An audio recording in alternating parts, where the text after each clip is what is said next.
Hi, this is Andrew Connell with Critical Path Training, and I want to talk a little bit about some of the advanced routing and document set capabilities inside of SharePoint Server 2010 and the Enterprise Content Management module here. So in another session, we talked about how Microsoft was really trying to make ECM more available to the masses of people within organizations, getting more people to participate and giving records managers more tools to manage the environment. A lot of things that one of the ways Microsoft did this is they made it easier to work with. They did this by removing this requirement that you have of having to create a specific kind of a site to have things like hold actions or official files and stuff like that. Now what we have is that very much like the service application infrastructure and business intelligence, Microsoft has kind of shattered this and featureized a lot of these things. So we have in-place records management and in-place holds and in-place official files and stuff all throughout the platform here. So that's one of the big focuses they had. One of the things that we have too is this advanced routing capability. And what this is going to give users, users have a bit of a challenge when they're going through and setting up, when they have content and they need to go through and put it somewhere inside of a record center, a records repository. One of the challenges is they have to know where this stuff is going to go. So you could always submit it, but you would always have to go through and configure where those things were going to go. One of the things that we have now, and what that required is that users submitting content had to know had to have an understanding of the record center where things should go, so they make sure they put it in the right spot. Now what we have is the ability to do this advanced routing where you basically submit content to the top level to the site itself. And that's going to go through and determine, you create these rules that are going to define where the content's going to end up going. And so it'll be redirected into different sites, different lists, based on the rules that you set up there, okay? So that's one thing that we have. Another new thing that we have here is this new concept called a document set. Now, everything in SharePoint 2007 treated every single document as an atomic and self-contained entity. But in the real business world, that doesn't always fit, where I may have multiple pieces of multiple items multiple work items make up a single work product. Like if you did a mortgage loan or something, you have a lot of things you're going to submit, like income statements and bank statements and all kinds of stuff and applications and things. They all make up, all those different pieces are individual, and then they all make up a single mortgage application or a single loan application there. What document sets are, they're going to give us the ability to basically group a bunch of different kinds of things together into a single work product and then work with it as a whole, all right? So what you're going to do as a document set is going to be treated very much like a folder. It's a specific kind of a content type. So once you create your document set, you're then going to say which which content types are available, which ones are you going to use inside that document set. You can also then define a bunch of properties, a bunch of site columns that belong to the document set, and that could be shared across all of the different child content types. So when I made a change to one of those shared fields, that content would then be pushed down to all the other everyone else. I would be pushed down to all the other users there. All the other content types are available to us. You can also set up what default content would show up in a content type, so that if I was going to create a new loan application, then I say create a new loan application, which is a document set, and it would show me a show me a welcome page, which is basically a web part page that's been kind of customized to show just content for that content type, which developers can also customize. And I can go through and it would automatically load in a bunch of default content associated with those content types, okay? So that's one thing it can do. We can specify the templates that are going to be defined as the defaults that are going to get defined, or that are going to be provisioned in that content type when the content type is created or when the document set is created.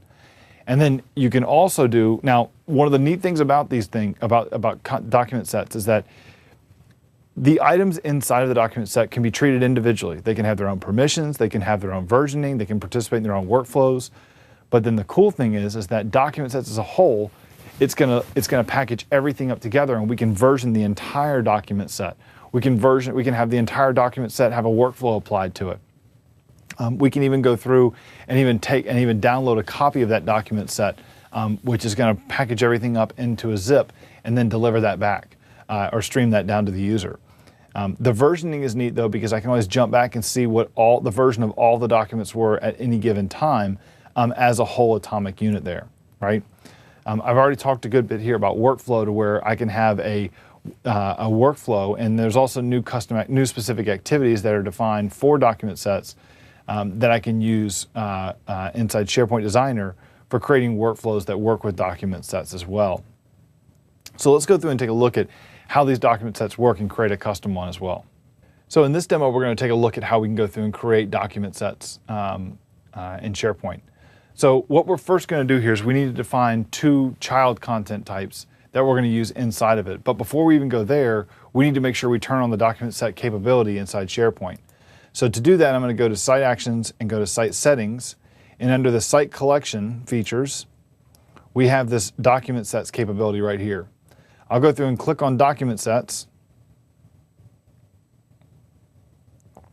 and then come back over here to my, my site settings page. And what I want to do now is let's go through and let's create a couple content types that we're going to use inside of our document sets. That feature just activated the document set content type that we needed. So I'm going to come over here to the site content types, and I've got a couple little samples here. We're going to do a product budget and a product spec. So this is going to be a new product idea that we're going to have. So we're going to go call this guy the new product budget, and we're going to stick him into, let's see, document content types. He's based off document, and we'll put him inside of the 2010 group. We will also come back and let's go in and add in another one. So go to Site Content Types, Create Product Spec. That's based off the document content type, and we'll put him inside the 2010 group. Okay, so there we go. Now we have these 2 that have already been set up here. Now I'm going to go in and also add in, go ahead and add in a couple columns of these guys. So I'm going to go in and add a new site column here called the product name. That'll be a single line of text. We'll put them in the group of 2010. And then we'll go through and add another one here, new site column. That'll be the product importance. And we'll go through and have product description. And we'll put them in the same group. Now we went through and created those 2 and added them to the product spec content type. So now I need to go back and do the same thing for the other content type we created a second ago, the product budget. So we need to add in from existing site columns both of these guys. Okay. Now we have 2 content types set up. The third thing we need to do is create our document set content type that these guys are going to belong to. So I'm going to come back to the site content types and create a new one. And this one's going to be our product proposal. And he's going to be based off of the document set content type. It's a specific one that's given to us that we need to inherit from. And we'll stick him in the 2010 group. All right. Now he also needs those columns that we had created a few seconds ago. So product name, product description. And we'll also go through and just for the heck of it, we'll also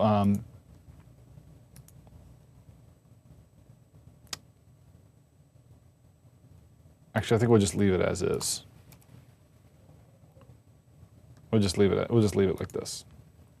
Okay, now with our content types already set up here, one of the other, or with our content types created, there's one more thing we should go through and do is we should go through and modify some stuff with the document set itself. Because right now we haven't done anything to associate those other content types with this document set. So the allowed content types in this guy will be product budget and product spec are the 2 that we can have. We don't want to let random documents in there. We're not going to, well, we'll leave it in there, that's fine. Right now I guess it wants it. We're also going to go through and let's define some default content. So we'll have one like, let's go through and add in, well first let's go through and let's save this. Now we added those 2 content types in there. And let's go in and say I want the product budget. We'll go through and upload a budget template that we have already created. And for the spec, We'll pick a spec. Okay. So the next thing we'll do here is we'll come in here and let's use all these shared columns. Let's go through and all the columns that everybody shares. Let's go through and add these guys to this page, to the page here. And on the welcome description, let's go through and say that, well, let's let the keywords kind of not be shared across all of them. And the description of the document isn't going to be shared either because we have product description and then the description of each document will be unique. Now, the welcome page columns, let's go through and just show the description and the name of columns, and I'll show you where that comes into in just a minute. We could customize the welcome page if we wanted to, but we'll not do that right now. We'll just go ahead and leave it as the default. So now we got our document set all created. Now what we need to do is just go to a document library and turn on content types and allow the content types, the one that we just created, to be added to this document library. So I just went into my shared documents library. I'm then going to go over here to the advanced settings and turn on content types. And then we will add from existing content types, specifically the product proposal document set. I don't need to add these two in here as well because they're part of the product proposal. And we only want them in there as part of that document set. So now I'm going to go in and say, well, let's go through and create our new document, a document set. And here's our product proposal. So we'll give this guy a name. So it'll be product proposal. This will be new Mars landing probe. Manage keywords. We'll just leave that blank for now. Product description. A new venture to Mars. And the product name is landing probe X87. And say OK. Now what this is doing is this is creating our content type, our document set, and it's going to go through and provision those two documents automatically for us. So you see here, here's our new document set. We're looking at the Mars landing probe. There's the two columns that I said I wanted it to display. I could also look at all the properties that are on for this document set, or I can go through and edit them all, right? So this is just editing the document set itself. I've also got these two pieces of content here that are set up to that are part of the content itself, part of the document set. But some of the things I can do, so you can see how I've got like this product spec actually selected. I can go in and change the workflows for them. I can download them. I can do a bunch of different stuff with them, or I can come over here to manage, and I could have the entire workflow go through, or the entire document set go through an entire workflow. This library does not have versioning turned on, so if I did, I would be able to do some of the different versioning stuff. All these different things here, all right, that are available to me. If I go up to a list above, you can see the Mars landing probe looks a little bit different than what you would normally see here, right? So there's just lots of stuff, lots of things I can do with these document sets. I can go into him, and then I can go customize this page too, as much as I like. Okay. So that's document sets are going to give us the ability to have multiple work items be compiled together as a single work product and do a lot of work with them.